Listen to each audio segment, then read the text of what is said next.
They're the most iconic symbols of America, of its history, its ideals. People think they know what these icons stand for.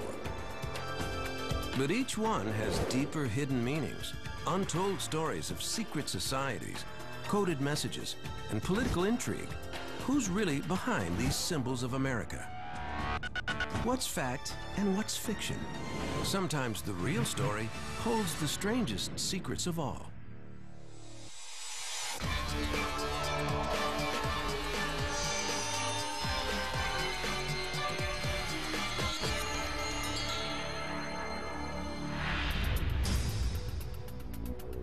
The Statue of Liberty, the symbol of American freedom.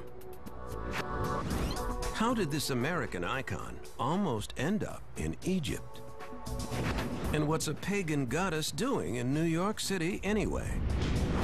Behind the Statue of Liberty are mysterious societies, shadowy associations, and hidden meanings. 1871, a French sculptor sailed into New York Harbor.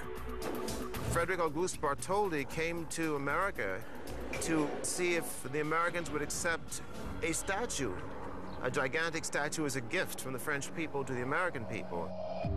This gift would commemorate America's 100th birthday in 1876, and it would send a message, not just to America, to the world. But there's a secret angle to this story. Bartholdi was really here on behalf of another Frenchman, Edouard Laboulaye. And this Laboulaye was a revolutionary, part of a movement to overthrow Emperor Napoleon III and give power to the people. So underneath it all, the Statue of Liberty was sending a message about the kind of government Laboulaye wanted for France. Bartholdi and Laboulaye believed in a stable democratic system, and they chose this goddess. Even though he was giving the statue as a gift on behalf of the French people, Bartholdi had to convince America to accept it, build a pedestal for it, and put it smack in the middle of New York Harbor. He set out looking for supporters. First stop, a group Bartholdi already belonged to, the secret society of Freemasons. Many of his closest friends were Freemasons. And then here in New York, and in Philadelphia, and in Boston, and other cities that were involved in fundraising for the Statue of Liberty to build the pedestal. So, the most famous symbol of American liberty had her roots in a covert plan to promote French democracy and was backed by a secret society. It's the kind of raw meat that conspiracy theorists love. And it all started with Freemasons. To this day, no one knows for sure how Freemasonry got its start. It may have begun in the English and Scottish guilds of stonemasons in the Middle Ages. Some historians say its roots stretch back to ancient Egypt. The Masons used the idea of building to stand for self-improvement and freedom. By freedom, we mean freedom of speech, of course, freedom of religion, but also, Masonically, we're speaking of freedom from ignorance. In the 18th century, Freemasons met secretly to discuss freedom and democracy. They were talking about things and advocating things that would be definitely seen as a threat to the existing order. The Freemasons used code to communicate. An honest person was on the level. An old Freemason line that's now everyday speech. They used the language of symbolism to convey certain truths, ideas, and principles, knowing that only the initiated, that is, only the person who would dig deeper and really want to know, would understand what we're talking about. With all that talk about freedom, it's no surprise that some of America's founding fathers, including George Washington and Ben Franklin, were well-known Freemasons. But after the American Revolution, the Freemasons themselves came under suspicion from a nervous public.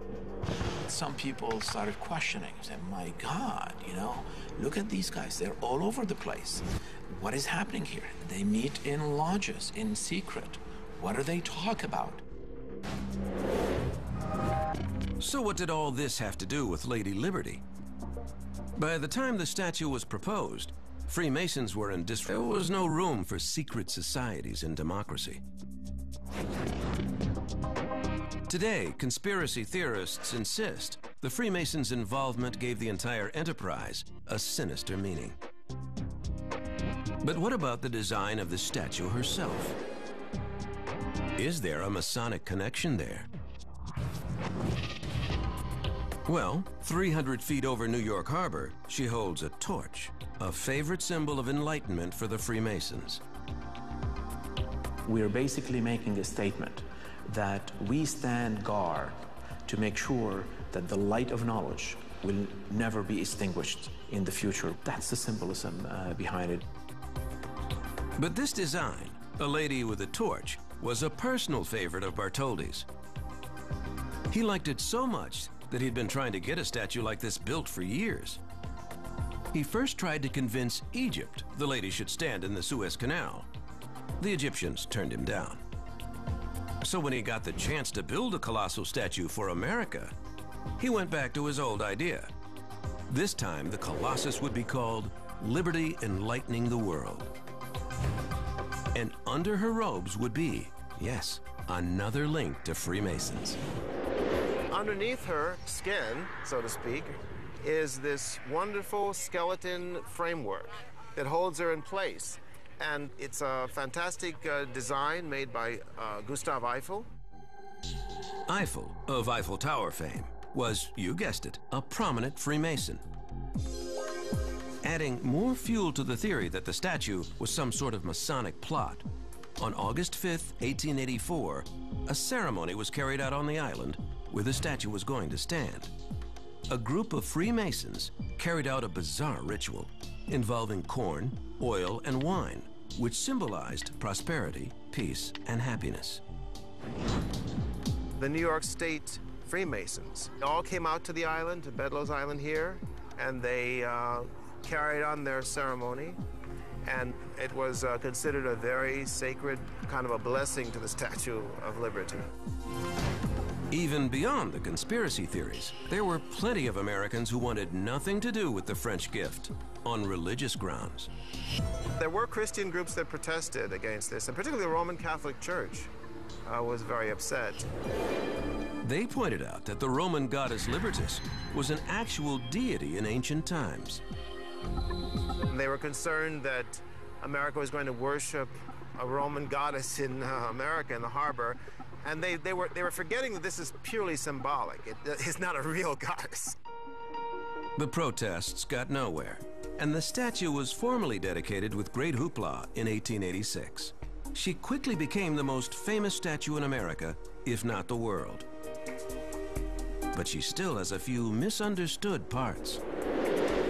Above her stern face, the statue wears a crown or diadem. Above that, a halo. Nearly everyone confuses the two. You know, we always talk about the crown of the statue, and people mistakenly think that the 7 rays out of the head is the crown. That's not the crown. That's just a halo. 25 windows provide a view of Manhattan and the Atlantic Ocean. Historians have looked to find some secret significance to their number and location. They're supposed to symbolize like jewels or gems. Like any crown of any prince or king or queen, there are going to be jewels, but it's just a crown.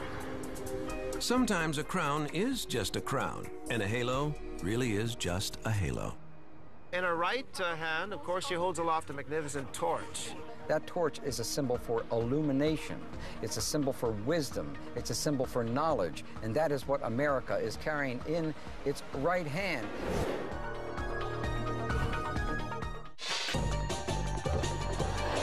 Washington, D.C., headquarters of the free world. And as any tourist can tell you, it's a confusing place to navigate. Credit or blame starts with the man who gave the city its name. He also gave the city its location. George Washington himself picked this site on the banks of the Potomac. We're immediately above that part of the original District of Columbia that was known as the Federal City. Conspiracy theorists are absolutely sure that Washington's street plan is riddled with Masonic and even satanic symbols. But are pentagrams, Masonic squares, and the number 666 really part of the capital's DNA? You'd think you could get the answer from the man who designed the city, Pierre L'Enfant. But there's a small problem. There's all kinds of room for speculation about what the plan means because, as L'Enfant's records, his papers disappeared. And without those papers, there's no way to know the truth. Pierre L'Enfant was one of many Frenchmen who came to America to fight for the colonies in the Revolutionary War. During the war, L'Enfant became friends with the commander-in-chief. After the war in 1783, both became founding members of a very elite group called the Society of Cincinnati. It's still around, headquartered here at the Anderson House in Washington, D.C. The society was organized as a brotherhood of the officers who had won the American Revolution. Its goal? Preserve the ideals of that revolution. The society took its name from Cincinnatus, a Roman hero who commanded the empire's armies without pay. He also refused any kind of political power, an appealing story to revolutionaries fighting British tyranny. He was a person of great inspiration to the heroes of the Revolution, and Washington modeled his own conduct on that of Cincinnatus. Membership was and is open only to men who served as officers in the Continental Army and their descendants. Even today, the membership list is a well-guarded secret. 200 years ago, many Americans saw the society as the embodiment of everything true patriots were fighting against. Why should the son of a general have a noble title just because his father did? There was a great deal of fear in the United States that the society was some kind of aristocratic conspiracy to subvert American liberty. It forced the society to close its meetings and to become a much more private, a much more even secretive organization than it had been. One society member's journal shows just how far the group had to go to protect itself. We have here a journal kept in code, completely unintelligible, unless you have the key to it, which he's pasted into the front of the book later. The first president of this secret society, George Washington, who already belonged to that other closed circle we've been talking about, the Freemasons. There's a rich overlap between 18th century Freemasonry and the Society of the Cincinnati, and indeed many of the founding members of the society were Masons. Joining the society alongside Washington, Pierre L'Enfant. The Frenchman was put in charge of designing the organization's emblems, including this rarely seen eagle, studded with 194 precious stones, including 155 diamonds. Believe it or not, it's still worn by the society's president. Washington's diamond eagle is sometimes regarded as the crown jewel of America. It's the most elaborate jewel that survives from the 18th century. L'Enfant was making quite a name for himself. So in 1791, when it came time to choose the man who would design the city, who better than an architect who belonged to a secret club with the president? L'Enfant's plan paid special attention to the natural landscape. One of his first decisions was to place the future Congress House high up on a hill. He then put the White House to its northwest on lower ground to symbolize that the people and their Congress are more powerful than the president. The Supreme Court was supposed to go in between to balance them out. But the High Court didn't end up there, and it all boiled down to money. Congress just didn't feel a building was necessary for a court that at the time only met twice a year. Not until the 1930s did the court get its own home, right behind the Capitol. But the White House and Congress still sit, keeping an eye on each other from opposite ends of Pennsylvania Avenue. DC's unique geometry has made it tricky to navigate, and many believe that the street plan contains Masonic symbols, like a compass and square. Masons see it differently. Yes, geometry is important to masonry, but also geometry is the language of reason. The city, it's a square. We say it's a fair and square, square deal. So the square is a symbol of equality, rectitude, wisdom. Did L'Enfant intend it this way? Without his original notes, his real intention to this day is a mystery. And there are those who see something truly scary in a map of D.C. Looking at the site of the White House, by outlining the angled streets to its north, you can form a pentagram, a sign of the devil, pointing directly at the president's home. The fundamentalists have had a real heyday taking a look at the White House and tying it into Satan and the darker aspect of things. And a few blocks north, something even more chilling. These three traffic circles, DuPont, Scott, and Logan, when seen from above, look like they form the number 666, the number of the devil. Well, yes, but You can look at the streets in many different ways. You can connect corners here and there and come up with any kind of, almost any type of shape that you want.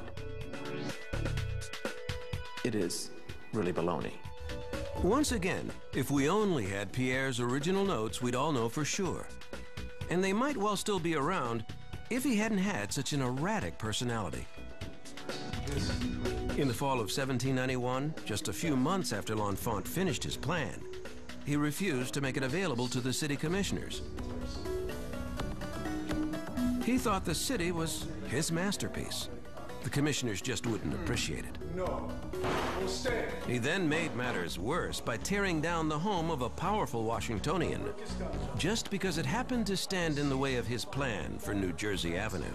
It was a classic fight between the artist and the commissioners responsible to the taxpayers.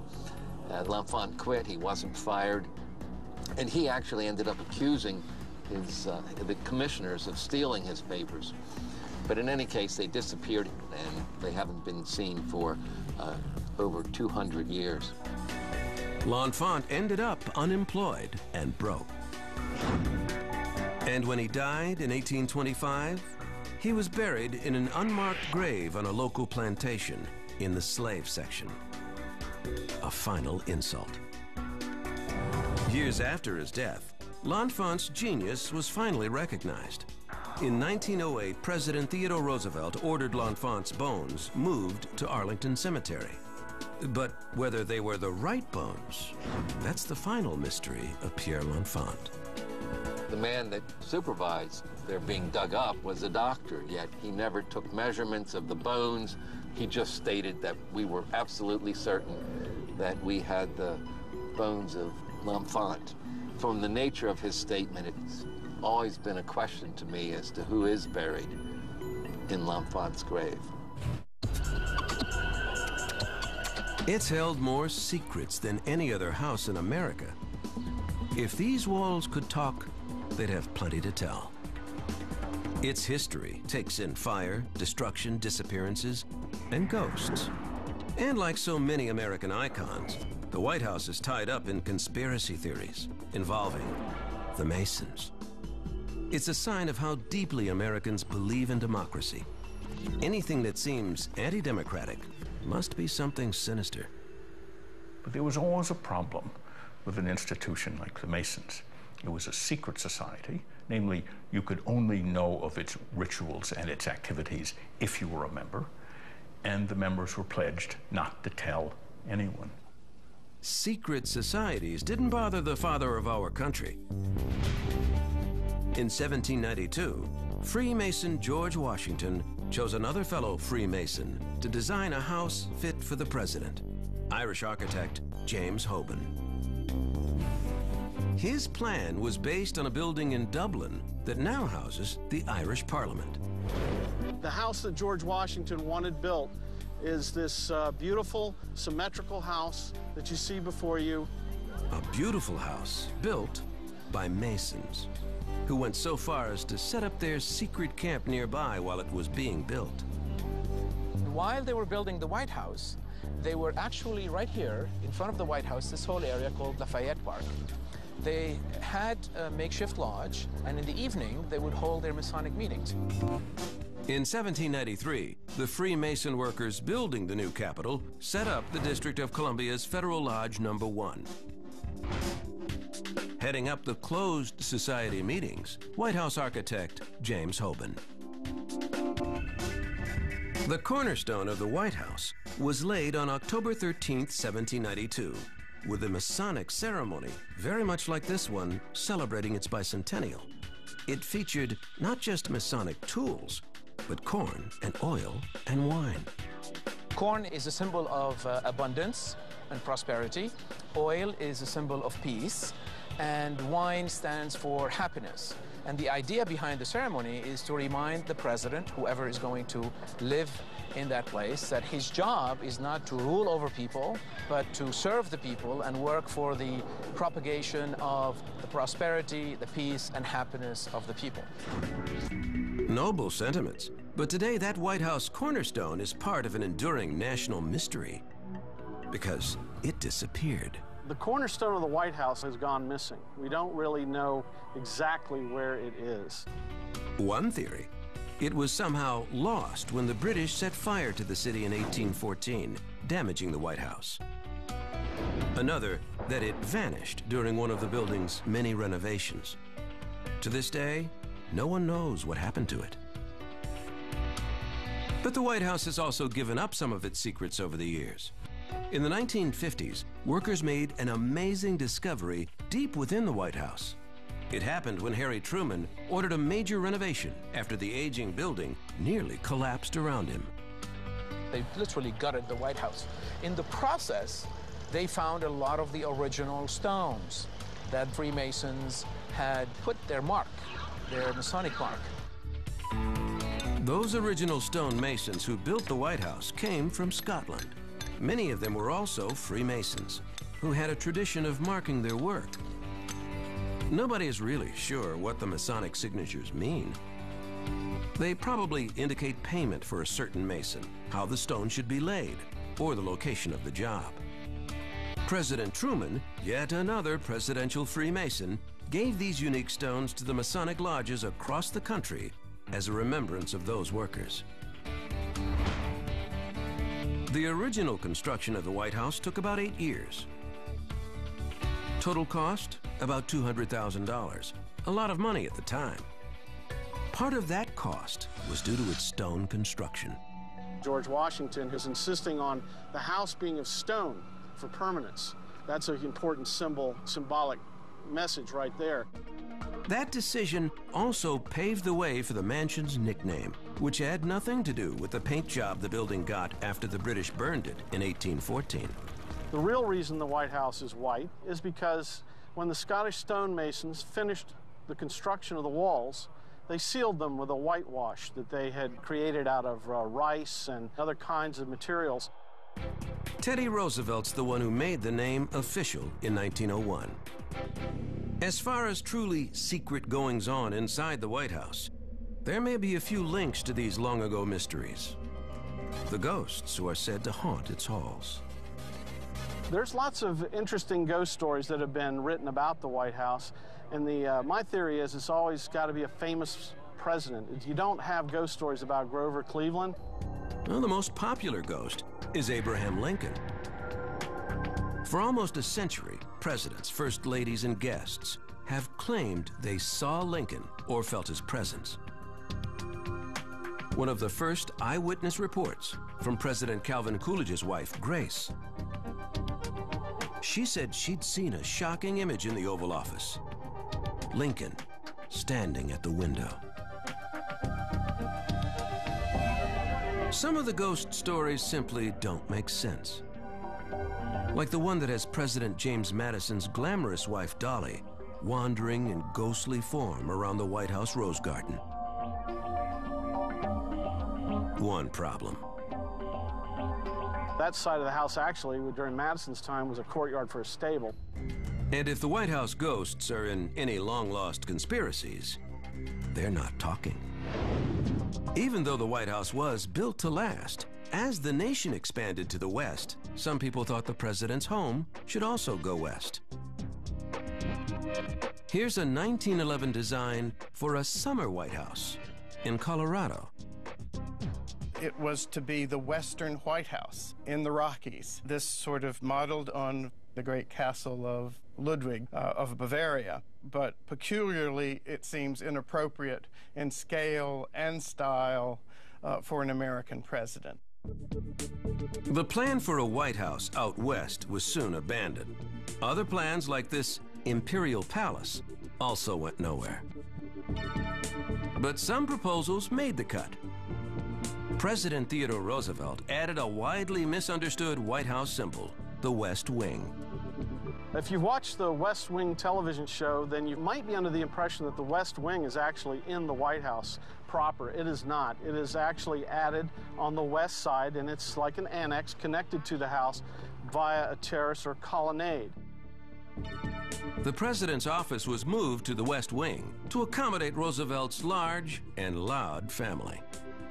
You had just pandemonium up there with that many people. So what they did is they built a temporary office structure for the president. That annex would quickly evolve, and by 1909 would be doubled in size, and the first Oval Office was built. And that was for President Taft. Today, this building's grace and symmetry are still perhaps the greatest message the White House has to convey. If you were to draw a line right down the middle, everything is perfectly balanced on either side of that line. And that connotes also a kind of conservative strength and a sense of permanence. It's a national emblem that's thrived for more than 2 centuries. The American flag has changed its looks over the years, but never lost its iconic power. The historic flag raising at Iwo Jima sent an image of victory around the world. During the Vietnam War, its connotations divided the nation. On 9/11, it rose above the rubble as a symbol of hope. You know, given this unique and strong feeling that we have for our flag, it's really interesting to me how the early history of the flag is just so murky. The origins of the flag, the very essence of it, is a historical mystery. The legend? Betsy Ross, a Revolutionary War widow, was asked by George Washington to design a flag. Except, that's not what happened. We don't know who made the first American flag, the Betsy Ross myth notwithstanding. She was a flag maker in Philadelphia, but there's no historical evidence that buttress this legend. So what can we say about the flag? Most people don't realize that the American flag is the first national flag on the planet that represents people. Most other flags represented monarchs and that type of thing. Leaders have been using cloth as a national symbol since the Middle Ages, but it's a long way from those banners to Old Glory. That story starts back in England, where King James I declared that all English ships should fly this flag. It's the Union Jack, made by combining the crosses of St. George and St. Andrew. By 1634, the Union Jack had made its way across the Atlantic to Massachusetts Bay Colony. It's possible that it may have influenced the future American flag, but no one is sure. As far as where the colors came from, we have an educated guess, and that is from the Union Jack. By the mid-1700s, the colonies were rebelling against Britain, and the Americans were coming up with flags of their own. This flag stemmed from an article by Ben Franklin calling for America to send rattlesnakes to England. The snake became a symbol of resistance with the not-too-subtle motto, "Don't tread on me." This message is still around today. Since 2002, all Navy ships fly this flag in response to terrorism. But the first flag that could really be called American is a bit older than the country itself. On January 1st, 1776, George Washington ordered this flag to fly on Prospect Hill near Boston. He wanted to mark the birth of the Continental Army. You know, the first official American flag, which predates the Stars and Stripes, and that is the Continental colors, also known as the Grand Union flag. But nobody has any idea where it came from or what it means. The stripes, really it's not specifically known beyond symbolizing the original 13 colonies where they came from. There's a lot of different ideas about it, that the idea for the stripes was actually taken from designs of signal flags. But this flag wasn't actually used in battle during the Revolutionary War. Some of them had stars and stripes, and the stars in the canton, as we're familiar with, like the Bennington flag. You've seen that one with the number 76 spelled out. So it's a myth that we fought the war under the stars and stripes. That myth has its roots in paintings, like Washington crossing the Delaware. Instead, the Revolutionary War was fought mostly under unit and regimental flags like this one. You can see it has the Great Seal of the United States embroidered on it. The American Army actually did not carry the Stars and Stripes in battle all the way until the Mexican War.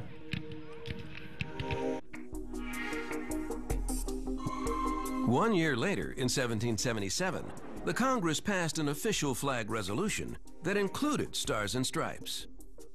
Just one sentence long. It's only one line in the annals of the Continental Congress. That's all we know for certain. It says the flag should have 13 stripes, alternate red and white, and 13 stars, white in a blue field. But how to arrange them? They don't say. We had thousands of different arrangements of the stars. We had stars 5-pointed, 6-pointed, 7-pointed, and sometimes even 8-pointed stars. Today we know there's one stripe for each of the 13 colonies, and one star for every state. But the colors? No idea. People commented that the blue may have symbolized courage or perseverance, and that the white might have symbolized the purity of the cause. Red might have symbolized the sacrifice made during the war. But there's another thing most people don't realize.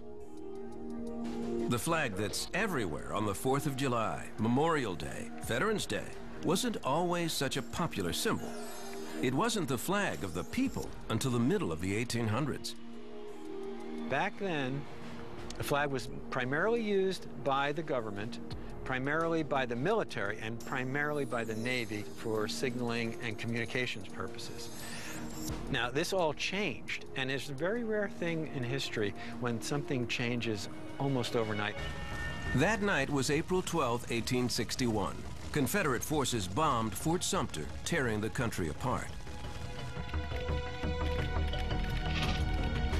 As the Civil War began, people in the North wanted a way to show their true colors. When the American flag came down at Fort Sumter, it went up in the North.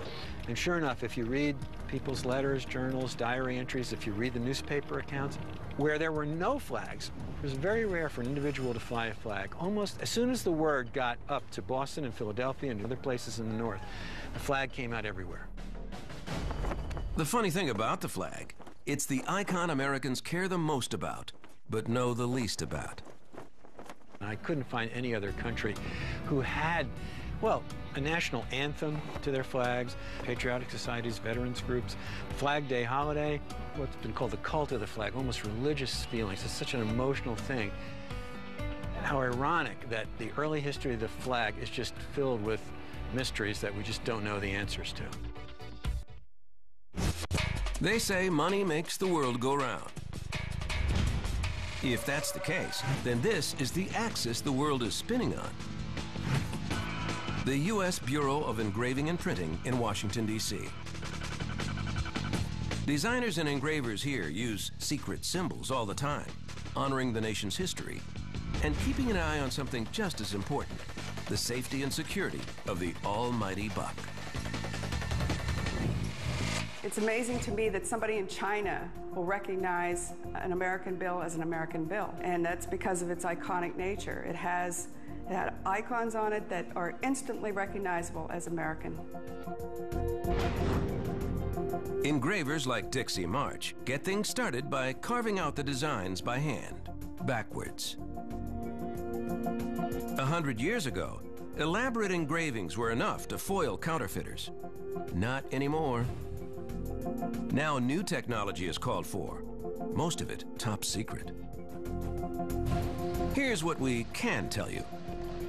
Starting in 1996, the Treasury brought out new currency designs, or NCD for short. One of the secret weapons against counterfeiting, microprinting.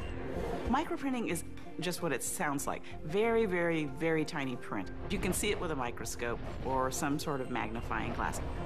The most important weapon against counterfeiters? Change. The government redesigns our nation's currency every 7 to 10 years to stay ahead of the people trying to make the fakes. The point here is to make sure that we protect the integrity of U.S. currency. And we know you can go pretty much anywhere in the world today and buy something with a U.S. note. That's because people have trust and confidence that that piece of paper is what it says it is. But there's a widespread belief that the symbols on our money are filled with mystery and conspiracy. The symbol that tops all others is this one right here on the back of the buck. The two-sided Great Seal of the United States. You've heard of it, but do you know what it really is? And what dark secrets are supposedly embedded in its design? Here's the actual Great Seal, highly protected inside the U.S. State Department. And it's locked, so we have a padlock. Think of it as the tool of a high-end notary, used to authenticate treaties and presidential appointments. And then once the seal is affixed, it is a final commission to be presented to the appointee. The lone eye hovering over a pyramid on one side, the eagle clutching a claw full of arrows on the other, and not one but 3 Latin mottos. No wonder it's irresistible to conspiracy theorists. Let's look at their dark theories. They start here in Philadelphia.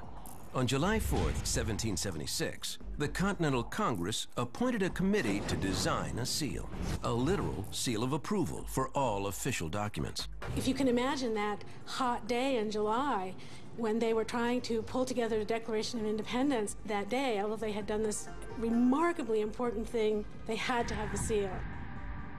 On the committee, John Adams, Benjamin Franklin, and Thomas Jefferson. The same 3 men whose job it was to produce the Declaration itself. These men were very brilliant. They didn't really have the best idea of how a seal should look. Franklin wanted Moses standing on the shore, extending his hand over the Red Sea. Here's Jefferson's original choice of design: the children of Israel in the wilderness. And Adams lobbied for a painting of the young Hercules. Eventually, the 3 gave up. They hired an actual artist, Eugene Dussemetier, to come up with a plan. Some features of that original design remain today. One of them, that strange floating eye. The eye in a triangle, we know, is a symbol for providence, the deity, the supreme being. You can't get away from anything if God is watching you. This is a very important symbol if you're trying to be a strong and just nation. And the eye is also an important symbol for, yes, Freemasons. For them, it represents the all-seeing eye of God. For the conspiracy-minded, there has to be a more sinister explanation. They look at the pyramid and the eye in the triangle, and the eye in the triangle will say, hey, that's Satan's eye. That's the devil's eye. And who gave it to us? The Freemasons gave it to us. Therefore, the Freemasons have to be Satanists. The Masons did not really participate in making the seal at all. Benjamin Franklin was the only Mason, and his design wasn't used. Another of the artist's ideas that stuck is the phrase e pluribus unum, Latin for out of many, one. Today we think of it as a high-minded idea, but in fact, it's a line out of 200-year-old pop culture. It came from a magazine called the Gentleman's Magazine, and every year they would take one article from each of the 12 issues and make like an omnibus volume that would become from many one. So that was e pluribus unum. And Dussemetier, he probably read the Gentleman's Magazine and came up with this idea. It's the very first symbol ever created for the United States. The Great Seal. And with its strange floating eye, it was fodder for conspiracy theories from the start. But Congress didn't approve of this first sketch. So in 1780, they set up a committee to give the seal another try. They turned to an artist named Francis Hopkinson. Hopkinson added the 13 red and white stripes on a shield, as well as a constellation of 13 stars. The 13 stripes representing the 13 states, and of course the bar across the top representing the federal government that ties the 13 states together. So far, so good. But here is where a coincidence of American history provides a breeding ground for conspiracy theorists. 13, the number of original American colonies, is widely seen as a number representing evil or the devil. And of course, these aren't satanic stars, as we're being told by certain fundamentalists, but actually the 13 states. That's what they represented. But Congress didn't approve this design either. The next person to try and make sense of the seal, William Barton, an expert on badges and coats of arms. Barton added an eagle, as well as one of the seal's most controversial symbols, an unfinished pyramid below the weird all-seeing eye. It's sort of cut off, truncated, and that symbolizes the work of a nation is never done. So the United States will constantly keep working on its democracy, working to become a better, a stronger nation. We also know that the pyramid, to them, the Founding Fathers, was strength and duration. It was, they wanted to found a country that was going to last forever. In June of 1783, the Secretary of the Congress, Charles Thompson, created yet another design. First, he made the eagle bigger and changed it to a bird native to North America. The only way we can make ours specifically American is we choose the bald eagle, this eagle that has a white head, that's therefore more distinctive. This version also added 2 more Latin phrases. The motto, Annuit Coeptus, means God has favored our undertakings. And Novus Ordo Seclorum, below the pyramid, which means a new order for the ages. Yet another aspect of the seal that's tailor-made for conspiracy theorists. Now, the new order of the ages was a representative form of government, a republic. That's what that was about. Unfortunately, a whole group of other fundamentalists say, hey, no, that's not what it says. It's obvious what it says. This is the new world order. But beyond Big Brother watching, there are even deeper secrets hidden in the seal, if you believe the conspiracy theorists. For example, they say that if you place a hexagram over the back of the seal, it points to 5 letters in the Latin phrases, the letters that spell Mason. Today, you're most likely to encounter the seal in your wallet on the dollar bill. But how did this strange emblem full of so many obscure symbols and conspiratorial ideas get there? It was put there by Freemasons. President Franklin Delano Roosevelt, a Mason, had it placed on the buck in 1935. Historians say the idea came from his Secretary of Agriculture, Henry Wallace, also a Mason. At the time, the seal had faded into obscurity. It was used to ratify treaties, but the average American had never even heard of it. But Wallace showed it to Roosevelt, and the president liked that phrase, Novus Ordo Seclorum, because it reminded him of his own New Deal. So he ordered the Bureau of Engraving and Printing to put the seal on the back of the $1 note. Conspiracy theorists love to claim that putting the seal there, with its eye and pyramid, was a secret gesture by FDR and his Mason brothers. Government officials beg to differ, pointing out that the seal by then was already more than 150 years old. So here's the official word. The Great Seal of the United States represents America as a new order for the ages, assembled from 13 parts. Looks out for our future, but is never completed, is watched over by God, who favors our undertakings, and is peaceful but willing to defend itself. Any questions? For more than 200 years, Americans have been creating symbols of what their country stands for and then disagreeing about what those symbols mean. It's the American way. It's also our way of making sense out of the biggest ideas there are: equality, country, freedom. Symbols are powerful. They convey messages over time to people in a greater and a more significant way than anything else. These symbols stand for the traits, they stand for the virtues that the Founding Fathers were trying to embody. But if these signs and symbols stand for America, why do they attract every conspiracy theorist looking for sinister meanings? Human beings seem to be drawn to finding explanations for human existence in every aspect of it. And why shouldn't they be? You and I do it all the time. It's a natural inclination to find mystery and enjoyment and satisfaction in explaining events in that way. For Americans, our national icons have spent more than 2 centuries gathering secret meanings and subversive theories about how they came to be. And we will be arguing about what these icons really mean for a long time to come.